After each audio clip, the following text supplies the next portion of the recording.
चलो बच्चों, आज कौन सा लेक्चर है इसका? 7 है 8 है?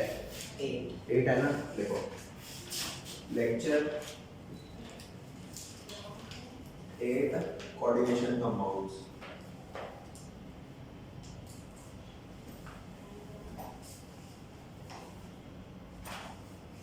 ठीक है भाई, कोऑर्डिनेशन कंपाउंड के इस लेक्चर में आज हम क्या पढ़ने वाले हैं कि वैलेंस बॉन्ड थ्योरी क्या कहती है। ठीक है, तो वैलेंस बॉन्ड थ्योरी बताता हूँ आपको। टॉपिक की हेडिंग क्या है? Valence bond theory. इसको शॉर्ट फॉर्म में वीबीटी भी कहते हैं। ठीक है, थ्योरी क्या कहते हैं याद रखना है। आपको ऑक्टाहेड्रल कंपाउंड्स पता है ना? ठीक है, लास्ट क्लासेस में मैंने आपको बताया ऑक्टाहेड्रल कंपाउंड्स क्या होते हैं। तो जो आपके ऑक्टाहेड्रल कंपाउंड होते हैं उसमें 6 लिगेंड लगे होते हैं, है ना? 4 स्क्वायर बेस पे लगे होते हैं और एक ऊपर और एक नीचे लगा होता है। तो वैलेंस बॉन्ड थ्योरी में पता है वो जो ऑक्टाहेड्रल कंपाउंड है ना वो एक्चुअल में 2 टाइप के होते हैं। कितने टाइप के? 2 टाइप के। 2 टाइप के भी जो होते हैं तो उनके टाइप क्या है थोड़ा सा समझ लेते हैं, उसके बाद आपको उन कंपाउंड्स के बारे में बताता हूँ। तो उनकी जो यहाँ पर लिखता हूँ मैं कि octahedral compounds are of octahedral compounds are of 2 types. ठीक है, इन कंपाउंड्स की कौन कौन सी 2 टाइप्स होती हैं वो मैं आपको बता रहा हूँ। फर्स्ट कौन सी होती है? फर्स्ट होती है इनर ऑर्बिटल कॉम्प्लेक्स। कौन सी?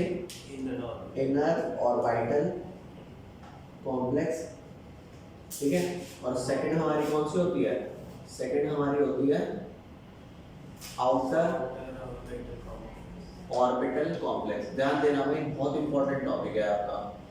ठीक है, बहुत ज्यादा पूछा जाता है ये वाला, मतलब मान लो इस चैप्टर का एक मेजर पार्ट ही हो गया ये। तो इनर ऑर्बिटल कॉम्प्लेक्स भी और आउटर भी है। अब इनर ऑर्बिटल कॉम्प्लेक्स का ना एक नाम और होता है लो स्पिन कॉम्प्लेक्स। लो स्पिन कॉम्प्लेक्स। और इनका एक और नाम क्या होता है? High spin complex. High spin complex. ठीक है भाई, ये इनके नाम होगा लो स्पिन और हाई स्पिन। अब यहाँ ध्यान देना क्यों इसे इनर कहते हैं, क्यों इसे आउटर कहते हैं। मान करके चलो जैसे ये मेटल है आपका, इस मेटल के अराउंड 6 लिगेंड लगे हैं, एक ऊपर 4 हो गए आपके स्क्वायर बेस पे और यहाँ पर। ठीक है, ये आपके हो गए ऑक्टाहेड्रल ज्योमेट्री। तो अगर यहाँ पर 6 लिगेंड ये आपके लगे हुए हैं तो आप हाइब्रिडाइजेशन बता सकते हो। हाइब्रिडाइजेशन क्या होगी? हाइब्रिडाइजेशन आप नहीं बता सकते ना, तो मैं आपको बताता हूँ क्या होता है। आपको ये तो पता है ना कि ऑर्बिटल्स टोटल होते कितने टाइप के हैं? ऑर्बिटल्स टोटल कितने टाइप के होते हैं भाई? ऑर्बिटल्स टोटल होते हैं, एक s होता है, एक p होता है, एक d होता है और एक f होता है। तो s का टोटल 1 टाइप होता है, p के टोटल कितने टाइप होते हैं? 3। अरे p 3 टाइप के होते हैं। ठीक है, p के 3 ऑर्बिटल होते हैं, हर ऑर्बिटल में 2 इलेक्ट्रॉन आता है, तो p में टोटल 6 आते हैं। ठीक है, इलेक्ट्रॉनिक कॉन्फ़िगरेशन आपको करा रखी है ना वो स्कूल पब्लिक स्कूल वाली। हाँ, और d ऑर्बिटल में कितने टाइप के होते हैं? 5 टाइप के। और इसी हिसाब से f ऑर्बिटल में कितने होते हैं? 7 टाइप के। मतलब ये आपके जो 4 पहले और नंबर है उतने ऑर्बिटल्स होते हैं। तो अगर मान करके चलो 2 बॉन्ड बने हैं, अगर मान लो 2 बॉन्ड बने आपके, तो हाइब्रिडाइजेशन क्या हो जाएगी? sp। क्या हो जाएगी? sp hybridization. और अगर 3 बॉन्ड, ये मैं सिर्फ सिंगल बॉन्ड की बात कर रहा हूँ, बॉन्ड में भी कौन से बॉन्ड? सिंगल। डबल वाला काउंट नहीं करते। डबल बॉन्ड होगा ना उसे एक बॉन्ड ही काउंट करना है। तो यहाँ पे क्या हो जाएगा? Hybridisation sp2। ऐसे ही जब 4 होगा तो क्या हो जाएगी हाइब्रिडाइजेशन? 4 अगर होगा तो ये हो जाएगी sp3। तो 5 होगा तो क्या हो गया? sp3d। sp4 हो सकता है क्या? नहीं हो सकता क्योंकि चौथा भी तो है ही नहीं। तो और 6 होगी जो कि ऑक्टाहेड्रल का केस है। अरे यार जो ऑक्टा वाला केस है तो क्या हो जाएगा? sp3d2। ठीक है, तो अब आपको मैं सबसे पहले इनर और आउटर डी ऑर्बिटल कॉम्प्लेक्स समझाता हूँ। यहाँ ध्यान दो, मान लो आपके पास मैंगनीज है। क्या है आपके पास? मैंगनीज। मैंगनीज होता है 25। ठीक है, तो जो 25 इसका इलेक्ट्रॉनिक कॉन्फ़िगरेशन होगी वो आप कैसे लिखोगे? 1s2 2s2 वो सब सिखाया हुआ है ना, या वो भी नहीं आता? हाँ, 18 तक आर्गन का हो गया। यहाँ ध्यान दें 18 तक आपका ये हो गया आर्गन। और आर्गन के बाद कौन भरा जाता है? जो ये 25 है ना, ऑब्वियस सी बात है 2 आप भर देते हो 4s में और 5 भर देते हो 3d में, ठीक है। तो ये आपका क्या हो जाएगा, भरते तो पहले 4s है बाद में 3d, लेकिन लिखते पहले 3d है, 3d 5 और 4s 2, समझ गए। उसके बाद ना आप 4p भर रहे 4d, अब कुछ नहीं भर रहे इसके बाद। तो अगर मैं आपसे बोलूं कि 4p और 4d भी आते हैं, ठीक है, तो याद ध्यान दो d के कितने ऑर्बिटल हो जाएंगे आपके, d के टोटल 5 ऑर्बिटल हो जाएंगे, 1 2 3 4 और ये 5। s के कितने हो जाएंगे 1, p के कितने हो जाएंगे 3 और यहाँ पे d के कितने हो जाएंगे 5, 1 2 3 4, ठीक है 5। अब इसके बाद आपको sp3d2 हाइब्रिडाइजेशन चाहिए ना, तो जब इनर d ऑर्बिटल कॉम्प्लेक्स होता है ना, तो यहाँ पर हाइब्रिडाइजेशन जो यूज होती है वो होती है d2sp3। क्या होती है d2sp3, और यहाँ जो हाइब्रिडाइजेशन यूज होती है क्या यूज होती है sp3d2। आपका हो गया अच्छा बहुत तेज बन रहा है क्या, मतलब sp3d2 अच्छा 2, तो यहाँ ध्यान दें। अब तुम ये कहोगे कि भाई तू तो बड़ा तेज बन रहा है, एक बार मैंने पहले लिख दिया sp3 से और एक बार तूने क्या लिख दिया बाद में लिख दिया। तो आपको ये बताता हूँ, यहाँ पर जो आपने इलेक्ट्रॉन भरा है आउटर मोस्ट कौन सी शेल में भरा है, आउटर मोस्ट शेल 4th है, तो आउटर मोस्ट शेल जो है उसका d ऑर्बिटल 4d होगा, जबकि अगर ये आउटर मोस्ट है तो इनर शेल कौन सी हो गई 3rd हो गई, तो इसका d 3d वाला होगा। तो मान करके चलो अगर मैं कहता हूँ कि मेरे को 6 ऑर्बिटल चाहिए, एक s 3p और 2d, ठीक है, तो अगर मैं ये s और ये 3p लेता हूँ, ठीक है, तो d सेलेक्ट करने के मैं 2 चॉइसेस हैं, या तो d में आउटर वाले 2 ले लूँ या d में कौन से वाले ले लूँ इनर वाले 2 ले लूँ। तो जब मैं अंदर वाले 2d और ये s और ये p सेलेक्ट करूँगा तो हाइब्रिडाइजेशन क्या कहलाएगी d2sp3। लेकिन अगर मैं बाहर वाले लूंगा तो क्या कहलाएगी sp3। ये बात समझ में आ रही है कब d2 है भाई, सिंपल सी बात है तेरा भाई। देख इसे क्यों इनर ऑर्बिटल कॉम्प्लेक्स कह रहा हूं, क्योंकि तू जिस शेल की बात कर रहा है अगर उससे एक कम शेल वाला d लेगा तो इनर d ऑर्बिटल कॉम्प्लेक्स, और अगर तू जिस शेल की बात कर रहा है अगर उसी वाला लेगा तो बाहर वाले इतने ले लिया। अरे नहीं आया क्या समझ आ गया। अरे गली के अंदर वाला मकान, गली जस्ट स्टार्ट हो रही है, गली के बाहर साइड में जो है, समझ गए। तो वही चीज है कि इस वाले केस को मैं क्या लूंगा, इस वाले केस को मैं लूंगा d2sp3 और इस वाले केस को क्या लूंगा sp3d2। फटाफट पहले इस इंफॉर्मेशन को नोट करो फिर आगे करा रहा हूं, जल्दी करो। अब भाई नेक्स्ट टॉपिक आ जा, ये वाली बात तो आपको समझ आई। अब अगर आपको याद हो जब मैं आपको चैप्टर नंबर 8 पढ़ा रहा था, डी ब्लॉक पढ़ रहे थे, डी ब्लॉक, तो जब ये चैप्टर हम पढ़ रहे थे तो मैंने आपको मैग्नेटिक मोमेंट बताया था। क्या बताया था, मैग्नेटिक मोमेंट की वैल्यू, इसका जो फॉर्मूला था mu is equal to root n plus 2 बताया था इतना bm, वेयर n क्या था, n हमारा नंबर ऑफ अनपेयर्ड इलेक्ट्रॉन था। अगर n की वैल्यू 1 होती थी तो म्यू की वैल्यू कितनी आती थी 1.7 pm, ठीक है, आती थी 1.7 pm।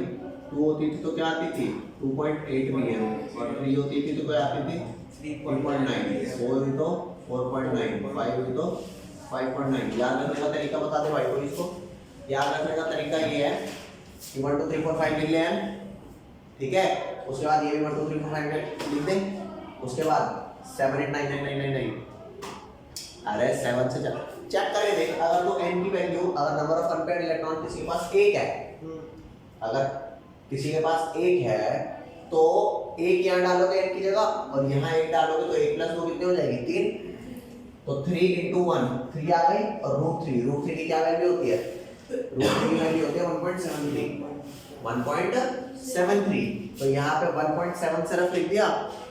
अब एक यहाँ पे 1.7 लिख दिया तो आगे 2 3 4 5 ऐसे कर लो और यहाँ पे 8 9 9 9 9 याद रख लो, ठीक है। ये मैग्नेटिक मोमेंट की वैल्यू है। अब बात आती है कि वैलेंस बॉन्ड थ्योरी ने आपको क्या बताया था, वैलेंस बॉन्ड थ्योरी ने आपको क्या बताया था। वो एक नेताजी भी थे जो कहते थे तुम मुझे खून दो मैं तुम्हें आजादी दूंगा। तो वैलेंस बॉन्ड थ्योरी ठीक है, जो बताने आई थी डिफरेंट डिफरेंट ऑर्बिटल के कॉम्प्लेक्स को कि ऑक्टाहेड्रल ही है। अरे बोलो, जैसे यार अगर दो ट्विंस लोग ले लूं तो दिखते तो सेम है लेकिन प्रॉपर्टीज सेम होती है उनकी, फीचर्स काफी अलग अलग होते हैं, ठीक है। तो जब तुम दिख सेम रहे हो तो भाई तुम्हारी प्रॉपर्टी सेम क्यों नहीं है? तो वही वाली बात यहाँ पे है, भाई तुम भी ऑक्टाहेड्रल है।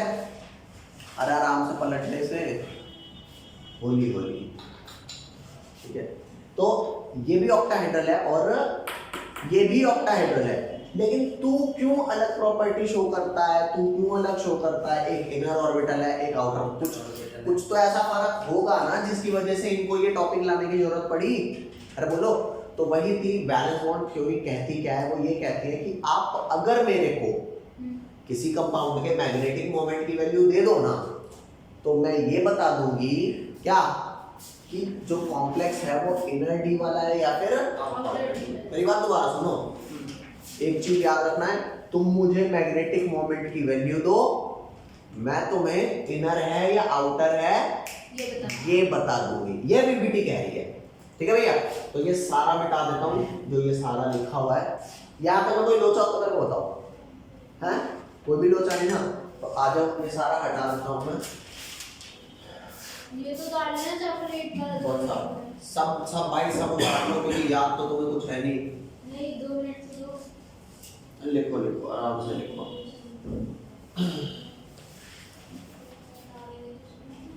देखो जल्दी लिखो इसे।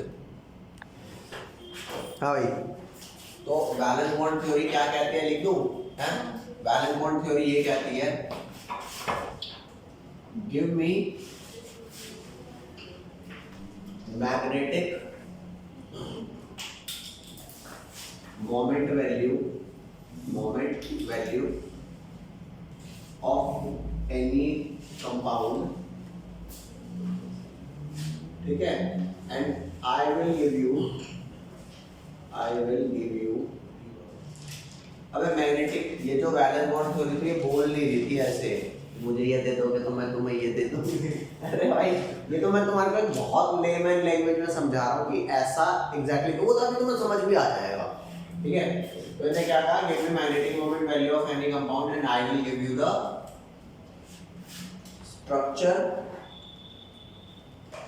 Of that compound. अरे समझ गए? स्ट्रक्चर में भी मतलब ये बता दूंगी कि ऑक्टाहेड्रल अगर है तो इनर है या आउटर है, और बता देगा कि टेट्रा है या फिर स्क्वायर प्लेन में। कई एक चीजें हैं जो इन्हें बताने के लिए कही थी। तो अब आपको ये जो मैं करने जा रहा हूँ ना, ये बात समझ तो एक्चुअल में किससे आएगी? एग्जाम्पल से ही आएगी। तो एक एग्जाम्पल आपको यहाँ पे करके दूंगा और एक एग्जाम्पल वहाँ करके दूंगा। तो आ जाओ भैया, वो लेफ्ट वाला पार्ट में, राइट वाला पार्ट सारा मिटा रहा हूँ, ठीक है।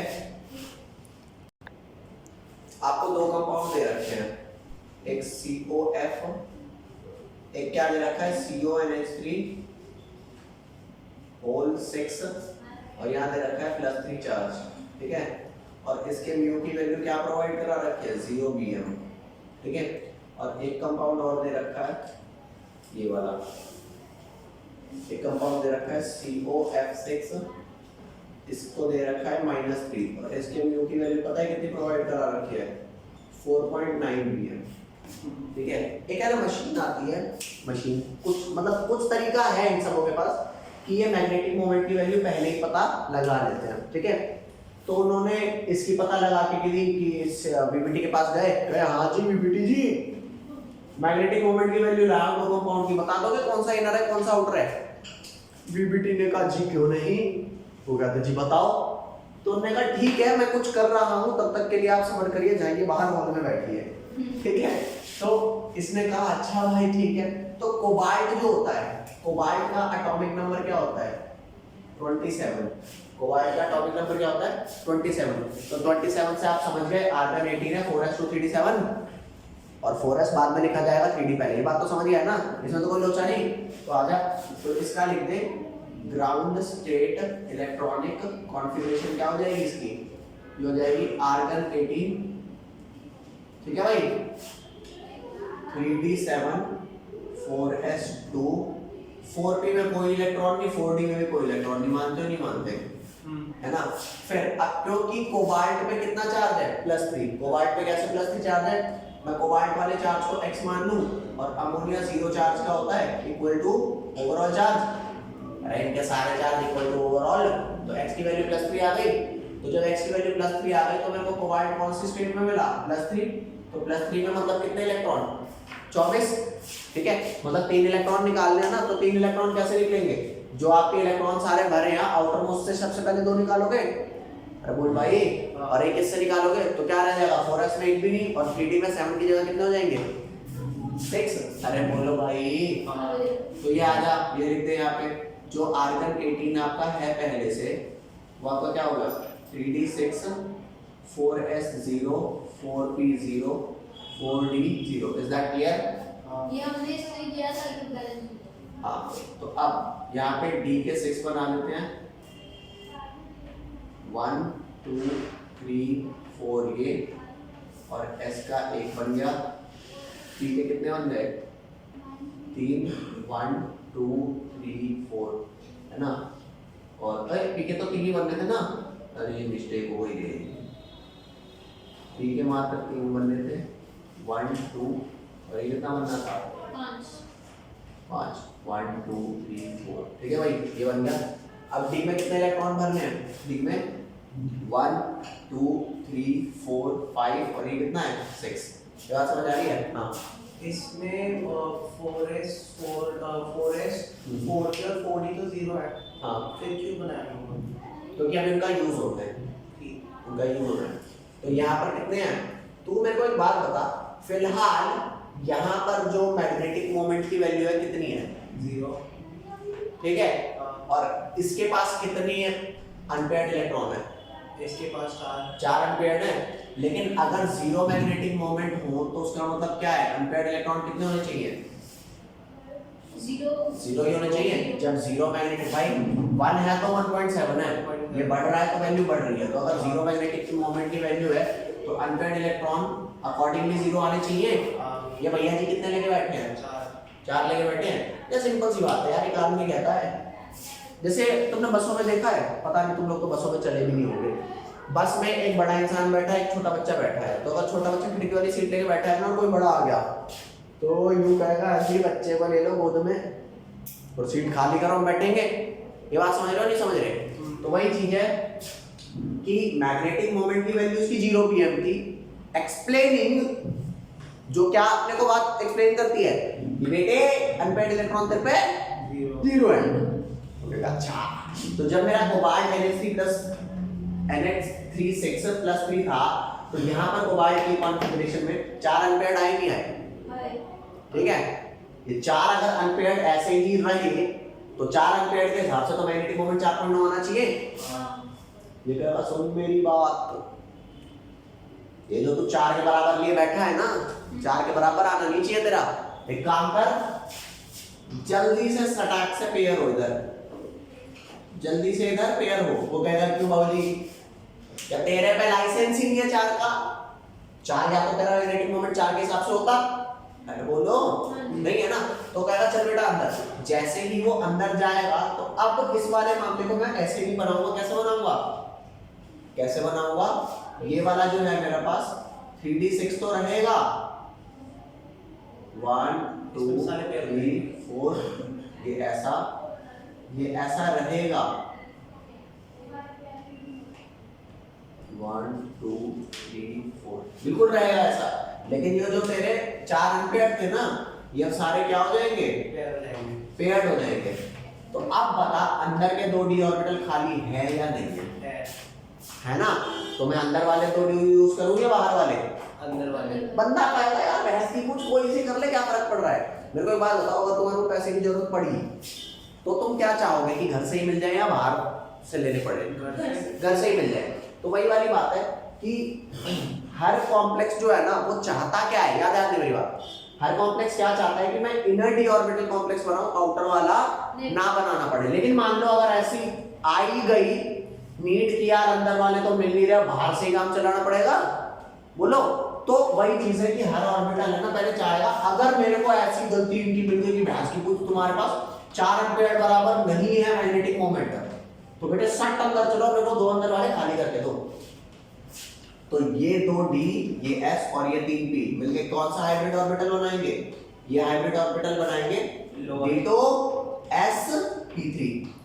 अरे बोल लो भाई। हाँ। जैसे दो लोग हैं, शादी के बाद ये कहता है मैं, ये भी कहता है मैं, लेकिन शादी के बाद क्या हो जाते हैं? हम। वाह भाई साहब, बहुत तगड़े कॉन्सेप्ट है इसके तो।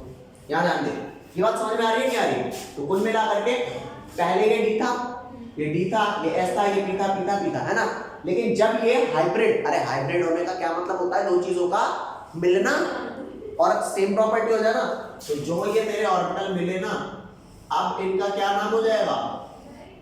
अब क्योंकि 6 ऑर्बिटल हो गए ना, 2 डी के, 1 एस का, 3 पी का, 1 2 3 4 5। तो जो पहले इसका नाम डी था, अब इसका नाम क्या होगा? d2sp3। इसका भी नाम क्या था? डी।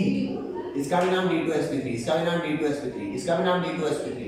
मतलब जो पहले कोई डी या एस या पी था, अब सबके नाम क्या हो गए? d2sp3। अब 6 अमोनिया आएंगे, क्योंकि एक अमोनिया एक पेयर डोनेट करता है, तो 6 अमोनिया कितने पेयर डोनेट करेंगे? 6 करेंगे ना। तो हर ऑर्बिटल में एक एक पेयर डोनेट कर दो 6 अमोनिया के। अरे बोल दे भाई।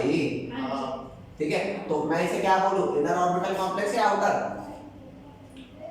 इनर वाला ना, तो ये कॉम्प्लेक्स आपका इनर डी ऑर्बिटल कॉम्प्लेक्स हो गया। Is that clear? ठीक है, तो इसका आप लोग स्ट्रक्चर बनाएंगे, कैसे बनाएंगे? CO, यहां पर 6 अमोनिया, ठीक है जी, ये 6 अमोनिया आपके बन गए। और आप इसके कैरेक्टरिस्टिक में कैसा ऑर्बिटल कॉम्प्लेक्स लिखेंगे? Inner D orbital complex. Is that clear? और यह बाहर +3 आ जाएगा। बताइए भाई साहब, ये जल्दी से पहले लिख लो, फिर नेक्स्ट करा रहा हूं। अच्छा, एक चीज और ध्यान देना भाई, आप लोगों को ये लग रहा होगा कि जब यहाँ पे 2 ये खाली हो गए थे, एक ये खाली हो गया तो 3 यहाँ पे यही खाली है, तो मैंने ये क्यों बनाया है? तो ये इसलिए बनाया है, समझना। जैसे मान करके चलो 2 फैमिलीज हैं, उन्होंने सोच लिया हाँ भाई हमें हमारी लड़की तुम्हारे लड़के से ब्यानी है, ठीक है भाई। तो ये इनको साथ रहने से पहले एक बहुत बड़ा खर्चा, जिसे हम शादी बोलते हैं, वो करेंगे या ऐसे ही भेज देंगे? बेटी जा, मान चली जा, ये काम होगा कभी? मान लो कोई अमीर तो चलो ठीक है भाई, पैसे खर्च लेते हैं, उनका अंधा पैसा है, खर्च लेते हैं, लेकिन गरीब को भी तो खर्चना पड़ता है। क्यों गरीब ऐसे ही भेज देता? अल्टीमेटली बेटी ने तो जाके रहना है, इनने रखना है। अरे बोलो, तो वो पैसा खर्च करना इंपॉर्टेंट है क्या? जितना वो इंपॉर्टेंट है ना, उतना ही ये इंपॉर्टेंट है। मुझे पता लग गया 2D 1S और ये 3P यूज करने हैं। यहां पे शो करने का मतलब ये है कि पहले आप D के साथ थे, D के कैरेक्टरिस्टिक वाले, आप अकेले S थे और आप तीनों P के। जब आप D को इसको छोड़ोगे, ये S तो अकेला है और ये 3P मिलके एक साथ होंगे, तो now this will be called a new family, and this new family has, each person has name D2sp3, D2sp3, D2sp3, D2sp3। अच्छा, इतना तो आपने नोटिस किया ही होगा कि शादी के कुछ सालों में लड़की को ये घर, जो नया घर अब मिला है, वो अपना नहीं लगता कुछ सालों तक, ठीक है? उसे, क्योंकि लगाव तो अपने घर से होता है, मानते नहीं मानते? लेकिन एज टाइम पासेस ऑन, जैसे हम अपने मम्मी पापा को देखते हैं, तो यूं लगता है कि यार मम्मी तो पराए घर से आई है, हमें लगता है क्या? क्योंकि आप बहुत टाइम हो गए, ठीक है, साथ में। ये बात समझ पा रहे हो नहीं समझ पा रहे? रिलेट करना बस। तो जो पहले डी था, ये एस था और ये पी था ना, जब ये एक साथ आ जाते हैं ना, तो अब इसका हर मेंबर क्या कहलाएगा? D2sp3, D2sp3। अब तेरे पास कैरेक्टरिस्टिक सिर्फ D वाले नहीं है, D2sp3 वाले। हाँ, तभी तो कहूंगा बेटे अब जाके तेरा हाइब्रिड बना है।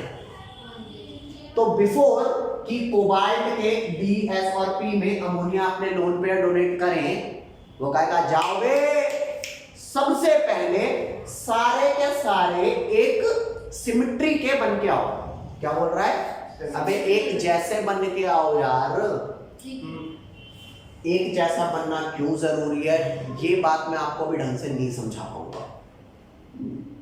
ये बात समझ आगे आई तो ये तुम्हें समझ, लेकिन कुछ 20-30% कॉन्सेप्ट समझ आया। सिर्फ इतना कि बिफोर आप इलेक्ट्रॉन पेयर अमोनिया के डालो, आपको इनको एक साथ करके लिखना पड़ेगा। और जो पहले ये डी, ये एस और ये पी था, अब सबका नाम D2sp3, D2sp3, D2sp3, D2sp3, D2sp3, इसका भी D2sp3। समझ गए? डन कर दे इसे, जल्दी करो।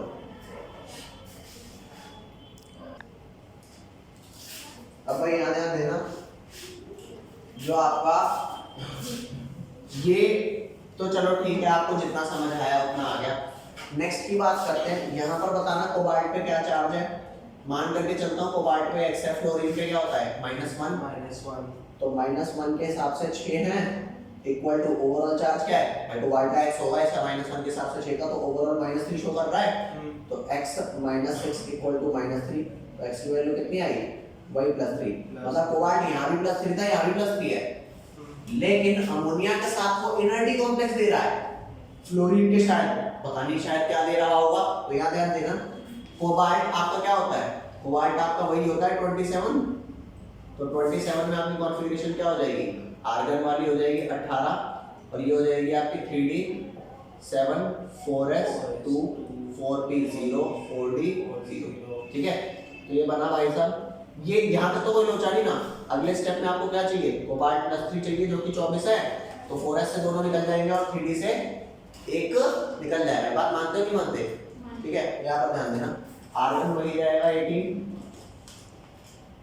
और ये 3d हो गया आपका 6, और 4s क्या हो गया आपका 0, 4p0 और 4d 0। क्लियर भाई? अब 3d के ये बना लो 1 2 3 4 5, ये 1 2 3, और ये वही हो गया 1 2 3 4 और ये 5। बन गए ना भैया 5 डब्बे, 5 डब्बे सब बन गए। गलती से पतला हो गया थोड़ा सा मोटा करके। ठीक है भाई, अब इलेक्ट्रॉन कितने भरे जाएंगे, ये 3d6 में 6 इलेक्ट्रॉन भरे जाएंगे, तो ये ले आता है 6 इलेक्ट्रॉन भर दे, 1 2 3 4 5, और ये क्या होगा 6। अब ये जो मॉलिक्यूल है, इसके पास जो मैग्नेटिक मोमेंट है उसके हिसाब से इसके अनपेयर्ड इलेक्ट्रॉन कितने होने चाहिए, 4 होने चाहिए। और अभी है कितने, 4 ही है। तो अगर कोई लिगेंड आके कहेगा चलो चल खिसक यहाँ पे ससुरे ऐसे कैसे बैठा है, तो कहेगा बे ओ मेरे पे लाइसेंस है 4 अनपेयर्ड होने का, समझ रहे हो? मेरे को किसी का बाप हटा नहीं सकता। जब तुमने उसके साथ जाके बदमाशी कर दी थी भाई, उसमें तो नहीं था, अनपेयर्ड का लाइसेंस था ही नहीं, क्योंकि मैग्नेटिक मोमेंट उतना था ही नहीं। मेरा तो है। अरे बोल भाई, यहाँ तो ये कह रहा है कि n की वैल्यू 4 के बराबर होनी चाहिए। तो सीधा कहेगा सुन मेरी बात, तू बेशक चाहता होगा अंदर वाले 2 ऑर्बिटल यूज करना, लेकिन परमिशन नहीं है तेरे को। क्यों? क्योंकि वो 2 यूज करने की परमिशन मेरे पास है। अब भी नहीं समझ? क्या तुम्हें ये बात समझ आ रहा है कि मैग्नेटिक मोमेंट कैसे हेल्प कर रही है, इनर डी को यूज आप कर सकते हो या नहीं कर सकते ये बताने में। अगर मैग्नेटिक मोमेंट नहीं होगा ना तो नहीं बता पाओगे। चल आप तो यहाँ पर भाई कहेगा भाई प्लीज अंदर वाले करने देना, वरना मेरे को बाहर लेना पड़ेगा। तो भाई मैं क्या करूँ? ठीक है, तो कहेगा सुन मेरी बात, तेजी से निकल जाए यहाँ से, बाहर वाले यूज कर मत कर मेरी बला से, मैं नहीं दूंगा अंदर वाले, क्योंकि मैं तो उतना अनपेयर्ड के हिसाब से मैग्नेटिक मोमेंट लेके बैठा हूँ। तो आप बताओ हाइब्रिड कराऊं नहीं कराऊं ऑर्बिटल? अबे ये sp3d2 हाइब्रिड तो कराने पड़ेंगे। अबे वो तो इलेक्ट्रॉन पेयर जो अमोनिया डोनेट कर रहा है उसके लिए तो कराने पड़ेंगे ही पड़ेंगे, तो याद है आपको। तो ये आपके 1 3 और 2 6 तो यहाँ पे भी बनाने पड़ेंगे। sp3d2 1 2 3 4 5। तो अब इसका नाम क्या हो गया, जिसका नाम पहले D2sp3 था, अब क्या हो गया sp3। हाँ, अब बेटे आओ अपने 6 फ्लोरीन लेके, और हर फ्लोरीन यहाँ पे 2-2 इलेक्ट्रॉन डोनेट करेगा। तो ये बात आपको समझ में आई कि क्या फर्क है उसके मैग्नेटिक मोमेंट से और इसके मैग्नेटिक मोमेंट से। वो फर्क दे रहा है नंबर ऑफ अनपेयर्ड। तो बैलेंस बॉन्ड थ्योरी ये बता पाई ना, ये अपने आप में एक बहुत बड़ी बात है। देख कंपाउंड दोनों के वैसे ही ऑक्टाहेड्रल दिखेंगे। फिलहाल ये वाला कंपाउंड कैसा दिखेगा, ये दिखेगा outer D orbital complex. d orbital complex, ठीक है। और शक्ल इसकी भी वैसी दिखेगी, COF6 वाली, ये शक्ल वैसी दिखेगी, लेकिन जैसा ऑक्टाहेड्रल दिखता है, लेकिन फर्क ये है कि ये वाला इनर है और ये वाला आउटर। अब तुम्हारे को कोई डाउट हो ना, 58 54 1 रुपया कोई सा भी डाउट हो मेरे को बताओ भाई साहब, मैं बताऊंगा, ठीक है। क्योंकि भाई देख, मैं नहीं चाहता कि ये पीपीटी तुम यूं कहो कि भाई मेरे ना समझ ही नहीं आई 54 भर भी, नहीं समझ आए मेरे को तुरंत बताओ।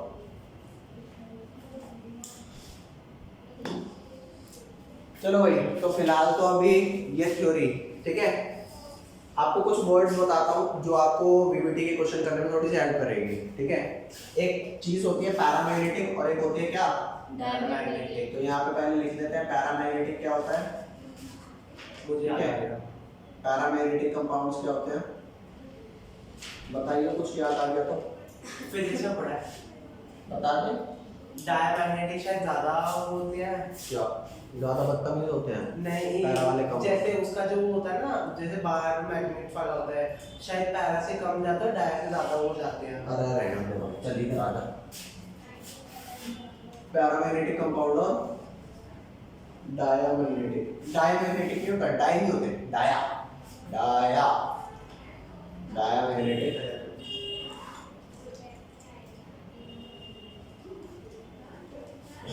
कंपाउंड, ठीक है। यहाँ ध्यान दो, जैसे पहले इधर समझ लो भाई क्या है। जैसे तुमने कुछ लोग देखे हैं, जब वो लोग रास्ते में से जा रहे होते हैं, ठीक है, नहीं वो लोग वहां से आ रहे होते हैं, ठीक है, और आप उन्हें देख लेते हो, तो आप कहते हो आए हाय कौन दिख गया ऐसे हैं, आप यूं ऐसे करके निकल जाते हो, अपना फोन निकालते हो, वो करते हुए निकल जाते हो, जैसे आपने घंटा कुछ नहीं देखा। मानते नहीं मानते। और कई लोग ऐसे होते हैं जिनको अगर आप देख लो तो अरे भाई भाई कैसा कैसा, समझ रहे हो। मतलब कुछ लोग आपको अट्रैक्ट करते हैं और कुछ लोग आपको, अरे भाई दूर रास्ता ही बदल दो भैंस की पूंछ। मानते नहीं मानते। तो पैरामैग्नेटिक कंपाउंड वो है, पैरामैग्नेटिक कंपाउंड वो है जो अगर है ना, अगर है तो अगर मैग्नेटिक, अरे मैग्नेट से मैग्नेटिक फील्ड लाइन निकलती है ना, तो अगर मैग्नेटिक फील्ड लाइन जा रही है ना, ये मैग्नेटिक फील्ड लाइन जा रही है, कौन, मैग्नेटिक फील्ड लाइन जा रही है, तो कहेंगे ओए पैरा वाला कंपाउंड आओ मिलके चलते हैं इससे, बहुत नाइस इंसान है, अरे क्या बात है। तो तुम बताओ इस पैरा वाले ने मैग्नेटिक फील्ड लाइन को अट्रैक्ट किया, रिपेल किया, अरे गजब। और अगर यही डायमैग्नेटिक कंपाउंड होता तो मैग्नेटिक फील्ड लाइन कहती आए हाय छी कौन मिल गया, दिन खराब होगा,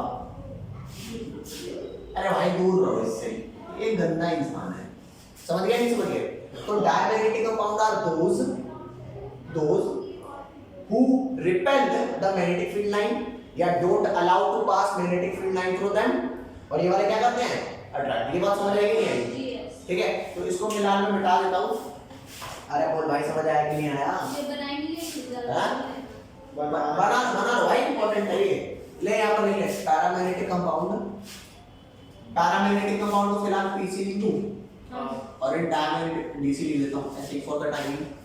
paramagnetic compound are those which repels, repel करते हैं नहीं, अट्रैक्ट करते हैं, which attracts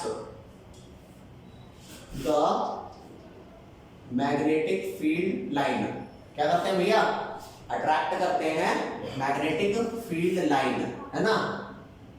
और डायमैग्नेटिक कंपाउंड आर दोज, ठीक है, which repels the magnetic field lines, ठीक है। अब तुम कहोगे अच्छा मतलब अगर मेरे को पैरामैग्नेटिक कंपाउंड या डायमैग्नेटिक कंपाउंड पता लगाना है तो क्या मैं मैग्नेटिक फील्ड लाइन से भेजूं उन्हें, नहीं, एक थ्योरेटिकल तरीका भी है, ठीक है। तो यहाँ पे क्वेश्चन लिखो, क्या लिखना है बेटा, क्वेश्चन लिखो,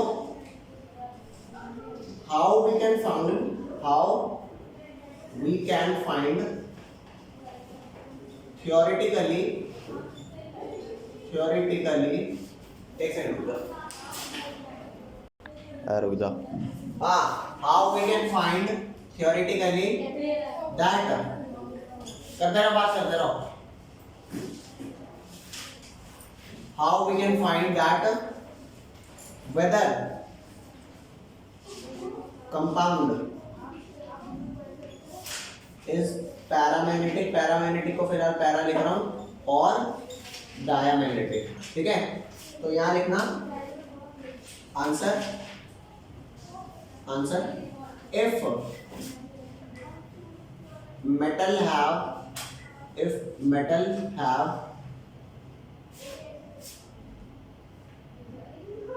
at least one unpaired electron, अगर किसी भी मेटल पे एटलीस्ट वन अनपेयर्ड इलेक्ट्रॉन है, ठीक है, then it would be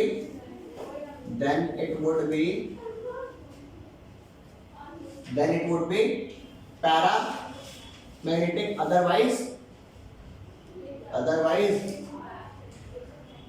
diamagnetic. तो जो पिछला मैंने आपको करवाया है, मतलब बार बार आपको मैग्नेटिक फील्ड लाइनों से पास करने की जरूरत नहीं है। अरे बोलो भाई, है ना। तो कुल मिला के आपको मैंने क्या समझा दिया? कुल मिला के मैंने इतना समझा दिया कि अगर आपके पास जो पिछले मैंने कराए थे CONH3 वाले और COF वाले, किसमें आपके पास अनपेयर्ड इलेक्ट्रॉन थे? ऊपर वाले में अनपेयर्ड थे या नीचे वाले में? जो पिछला एग्जांपल मैंने कराया है, चेक करो नीचे से। नीचे वाले में अनपेयर्ड थे ना 4, तो वो पैरा हो गया, और ऊपर वाला क्या हो गया?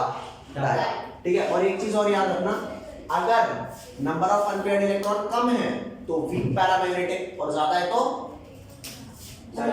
Strong paramagnetic. हाँ, तो ये वाली बात लिख लेना कि पैरामैग्नेटिज्म जो है ना, पैरामैग्नेटिज्म वो डायरेक्टली प्रोपोर्शनल है किसके डायरेक्टली प्रोपोर्शनल है? Number of unpaired electrons, number of unpaired electron.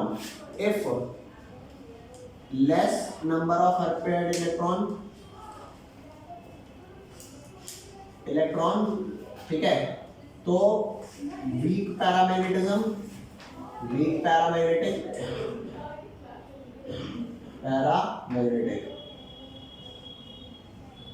ठीक है। And if more number of unpaired electron then strong paramagnetic, ठीक है भैया। ये इंफॉर्मेशन लिख लो, आज इतना ही कर रहे हैं, बाकी फिर नेक्स्ट क्लास में कराता हूँ, ठीक है। चलो भाई, बाय बाय।